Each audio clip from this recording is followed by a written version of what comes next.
All right, good afternoon, everyone, or well, the one student at Victory Park. Welcome back to Unit 7 of Cross-Cultural Communication and Education. This is the last tutorial session today, and I was hoping to see a few more CLCs online, but I guess there were extenuating circumstances preventing people from logging on today. I don't see any viewers with us at the moment, but perhaps at a later stage some others might view this video. Chances are this is going to be a rather short video because we set time aside for comments and questions from students at the various CLCs. That said, I'm going to plow ahead, and there are a few things that I'd like us to touch on today. All right, so just in terms of how things are going so far, we've had some technical difficulties with regards to Funde, etc. So we're trying to get some things, get marks released and that type of thing. So that should be happening in the next day or so. One of the things that we have noticed about some of the assignments, and you will see this in the comments on your assignments, is that not all of you, but some of the students are struggling to follow instructions closely.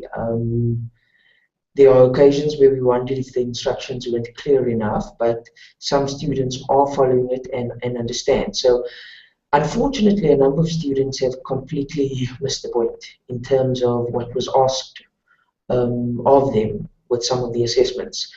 If there's any uncertainty, please do ask questions. Please do get in touch with us if you're not sure about certain instructions and that type of thing. We prefer that you ask questions, and even if that means submitting the assignment later, we'd rather have that happen than for you to not answer the question and then perhaps even get to 0, which is a possibility. Yeah, as I mentioned, we were hoping to get some questions or comments or feedback from the students, but perhaps the one student that's at Victory Park. Is there anything that perhaps you would like to raise? Any comments or questions or things that have arisen for you lately with regards to the course? Any concerns from your side? Yeah, I haven't really had any difficulty. If there were any things that I wasn't sure about, I normally just emailed and I got a quick response. So I haven't really had any problems. And anything that was maybe confusing or put up wrong, I just queried it and it was sorted out in the day. So. All right. Okay. I'm glad to hear that. I was actually busy this morning trying to upload some more content to the Funde site, but I was having some connectivity issues, so hopefully I'll get that sorted out later this evening. One of the things that I'd like to touch on briefly today is just the idea behind Unit 7 was to make things a bit more practical, focus on the practical side of things in terms of delivering a speech communication, some type of public speaking communication. And one of the things that I'd like us to touch on, I just want to recap a few things that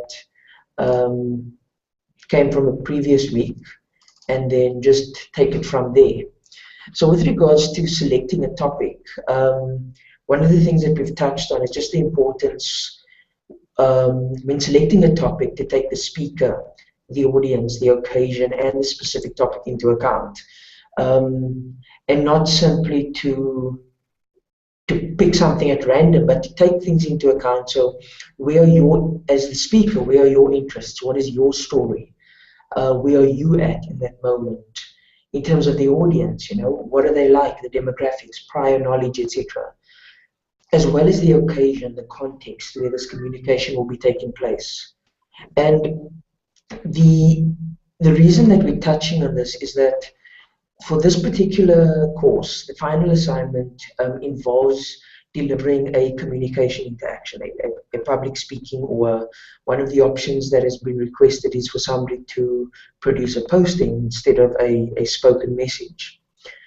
But with the 4 options that have been given in terms of things like gender equity, the importance of voting, etc., these are very broad topics. And one of the things that we've discussed in this course and that we've reflected on is going from that main topic that you've got, perhaps gender equity, gender equality as an example, and starting with that, and then moving from there to thinking about a particular aspect of that topic that might be most appropriate for you and your audience. So issues of gender equity and gender equality are quite broad, and there are various ways that you could tackle that particular topic. You could focus on family dynamics, workplace issues, access to education. There are so many different aspects to the issue of gender equity, gender equality. Also, the 16 days against 16 days of non-violence against women and children. You know, that could be another aspect of the gender equality, gender equity issue that you could focus on. But then number three, think about, name and write down the specific context that is most appropriate for your communication. So perhaps in this particular instance, you had envisioned talking to a group of ladies in a particular context. What aspect of that issue would be most appropriate for that audience? So not only taking the aspect that is of most interest to you, but also what is most appropriate for your audience. From there, refining the topic and then repeating this process of thinking about what aspect of that refined topic is of most interest. Does that refined topic still fit the context and your audience? And making the necessary adjustments. It's quite possible that this process you might have to go through this process a number of times in order to reach the final topic that you're actually going to focus on. If you look at the example on the right-hand side, the ladder, you know, at the top you've got the broad issue of worldwide poverty. I think this is a good example. From there, you could narrow it down to poverty in the Western Hemisphere. That could further be narrowed down to poverty in the United States, poverty and the homeless, the impoverished homeless in our state or province, the impoverished homeless in our city. And as you keep refining this and reflecting on your audience and the context in which this communication is going to take place, you could end up with a topic like the impoverished homeless in our public schools. And that is a lot more specific and a lot more manageable as a speech topic than something as broad as worldwide poverty. Now, worldwide poverty was not one of the options that you were given, but I think that's a good example of how this process of going from the main topic, focusing on an aspect that interests you and reflecting on the context and using those reflections to refine it, could be helpful in preparing for your final assessment. Now, with regards to that final assessment, I want to mention that either later this evening or tomorrow we'll be posting a document online that will give you some more details regarding the what is required in the assignment. There'll be a bit more detail than is on the course outline, as well as specific instructions that will explain the two parts of the final assessment, because there will be an A part and a B part. The one will be the actual communication delivery, either a video recording of the speech, or as has been requested and that we've approved, a poster that will be produced. Whichever choice is made in terms of the selected communication approach, there will need to be a justification for that. And that justification will be one of the issues that will need to be addressed in the written part of the assignment. You'll need to write a paper of between 1,500 and 1,800 words. But as I said, there will be more details posted on Fundo within the next day or so. But I want to return to moving. So we've looked at selecting your topic, but I want to move beyond that, just to looking at how you might structure your ideas when putting your speech together. or when putting this communication together. And I want to share this screen with you again. All right. So as a general structure, and we'll post some more details about this on Funda, but a general outline of a speech could involve an introduction, a preview, the main body, and a conclusion. Now, as you can see there, I've said that there's more to follow in terms of what these different parts are. But I think the main part of the speech is the body, which, as you can see, that quote there says, the body is the part of the speech that develops and explains the key ideas you have gathered in support of your topic or your thesis. So really the crux of the issue, the heart of the message that you're wanting to get across will be in the main body of your speech. Now, there are various ways that the body of the speech could be structured. And if you look to the Gamble and Gamble readings, they mention that depending on the topic or the issue that you are addressing, you could structure the body of your speech in a chronological order, in a spatial order, in a cause and effect, use a cause and effect structure, even problem and solution. And each of these have specific applications and specific contexts where they might be more or less useful. If you're telling the story of how a specific scenario came to be, a chronological approach might be best. However, if you are addressing a challenge or a problem or an obstacle that needs to be addressed, taking more of a problem solution approach might be more applicable. However, regardless of what order you use or how you choose to order your ideas, one of the things that, just going to go back to the previous one, regardless of how you structure this, you will have main ideas and you will have subordinate ideas. And the main ideas are the main points of a speech or the subtopics of a speech. Now, the idea here is that there shouldn't be too many of these. In the green speech bubble there, I've mentioned something that I remember. There was a talk that I heard back in July 1999 that was based on the book of Esther in the Bible. And one of the reasons that I remember it so clearly is, besides the fact that it resonated with me, the main ideas or the main points were very simple and easy to remember, so much so that nearly 15 years later, I still remember them. And the speaker, his name was Jack Crabtree. And the main points of his speech, as I've stated there, was God is never late, prayer changes things, and never doubt God's reasons for placing you where you are.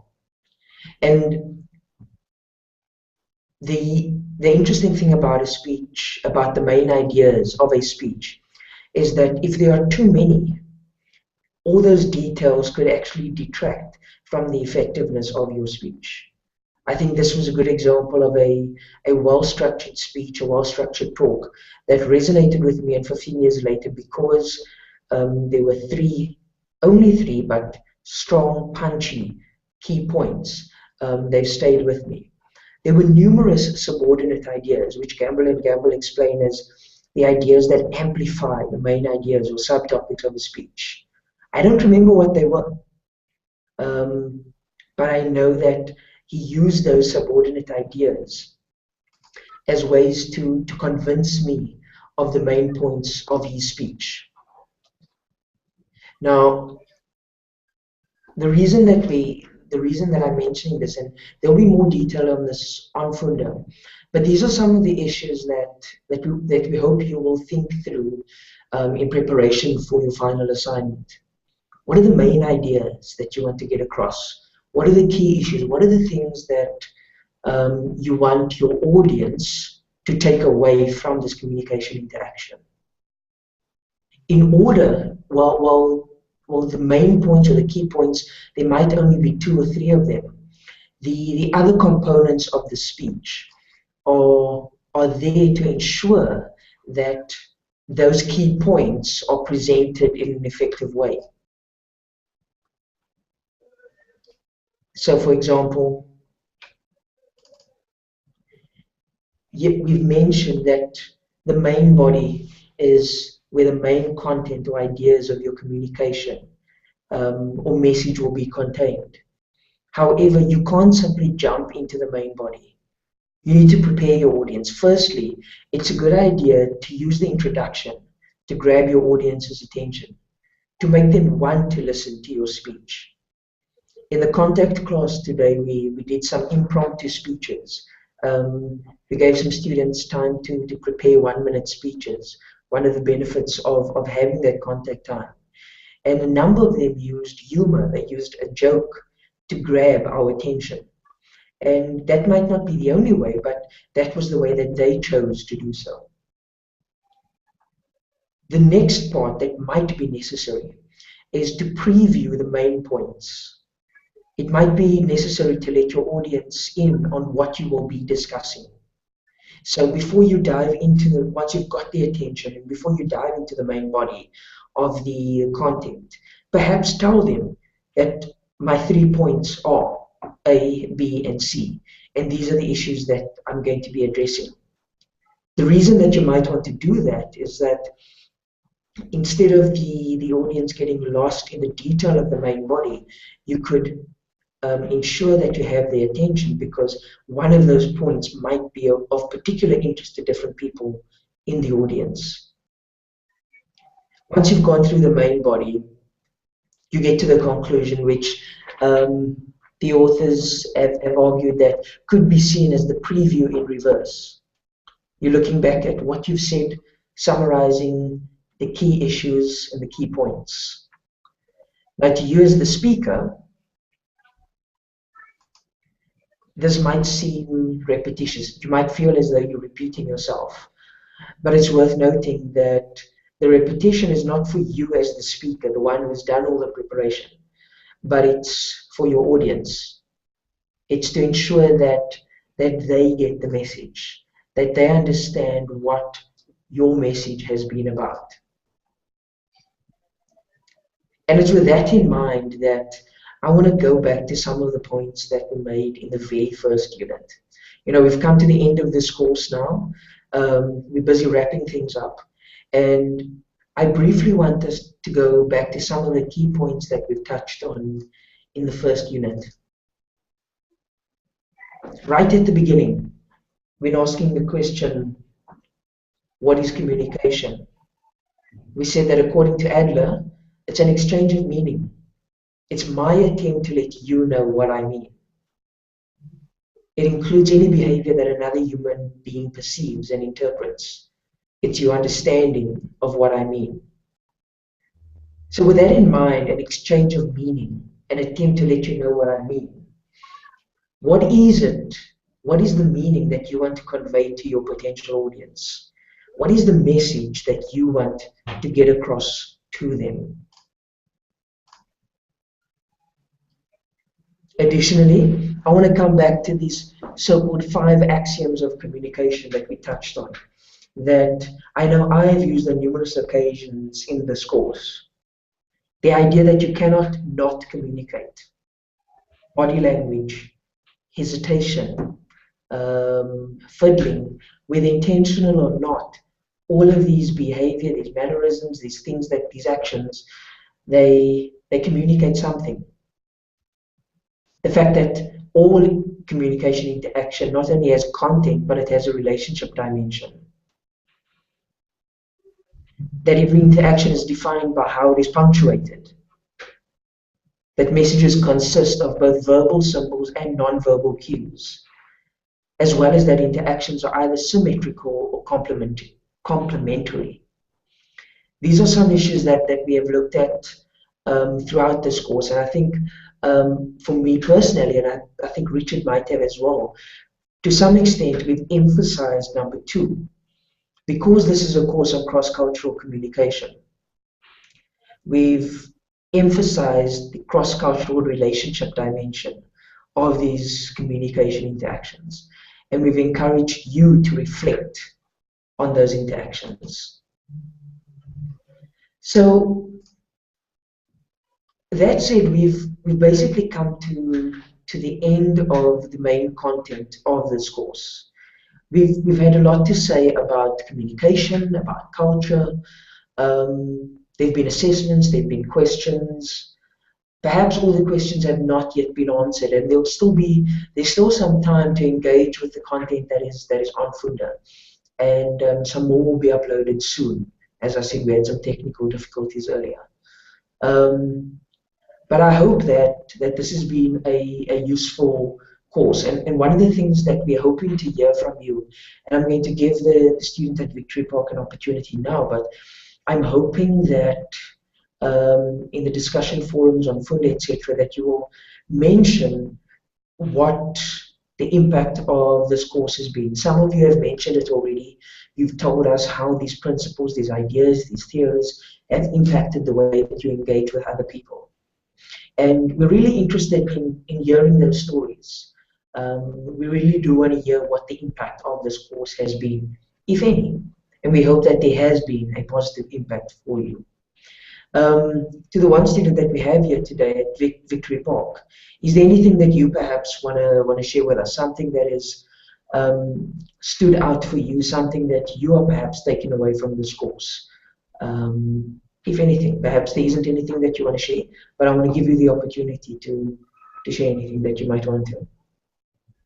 Yeah, I think the whole thing with the communication of that sometimes what I took away is sometimes we are trying to tell a story or communication, but sometimes it's not received the way that you intended to be received. And how do we kind of break through the noise in order to make sure that whatever we communicate is accurate to the other person as well.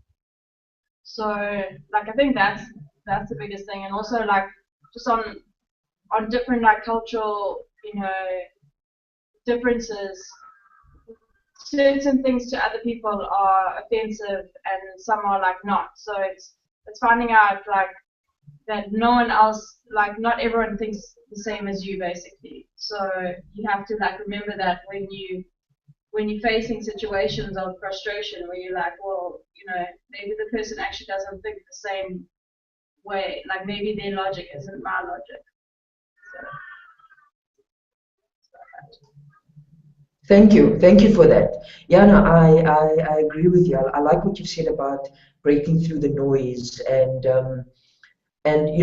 what is interesting is that we might have emphasized these issues in cross-cultural communication, but the challenge of noise and receiving feedback and processing that is not only an issue in cross-cultural communication, but even when we are speaking to people that are a lot like us, perhaps even people in our families. But you mentioned a word that I'm actually glad you touched on, and that is the word frustration. Sometimes it might be frustrating, especially when there are misunderstandings between people from different cultures. And I want to close off with a quote from the book by Dwayne Elmer, the key text that we had been using. And he's speaking here about identifying expectations. And he says, every disappointment or frustration you experience is a result of some expectation that has been violated or unfulfilled. Every disappointment or frustration you experience is a result of some expectation that has been violated or unfulfilled.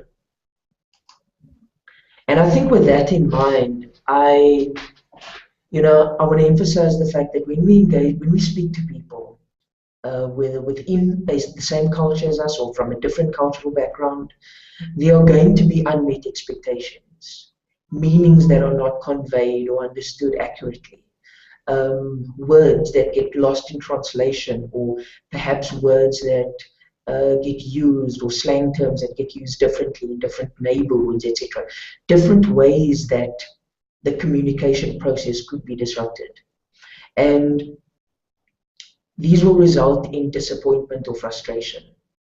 And I want to encourage you and challenge you not to let that disappointment or frustration to overwhelm you, but rather to identify the unmet expectations and to keep pushing forward and to keep um, pursuing interactions with people from different backgrounds, from different contexts, and to learn from one another and to understand that yes, these expectations are part of the process.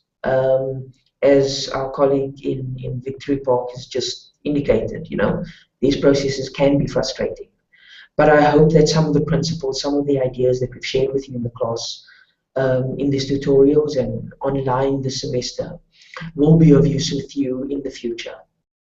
So I guess that's where I'd like to close things for today and for the tutorials for this course. Thank you very much for spending time with us today. Thank you to our colleague in Victory Park for being here today. It's a pity that more of you were not able to be with us today. It would have been good to say thank you and goodbye in person. But I hope that you had a good time in this course. And please work hard with the last assessments. And we look forward to seeing what you produce in terms of the written assessments as well as the speeches. So from me, Jean-Paul Solomon, and on behalf of Ramon and Richard, the other lecturer and tutor, I want to thank you for spending the semester with us and for engaging with us, because without you and your participation, a lot of what we've tried to do this semester would have fallen flat. So yeah, thanks again and good luck with the last stretch as you try to finish assignments and if there are any exams coming up. All right, so that's all from our side for now. This is me signing off for Cross-Cultural Communication and Education for 2014. Thanks again and goodbye.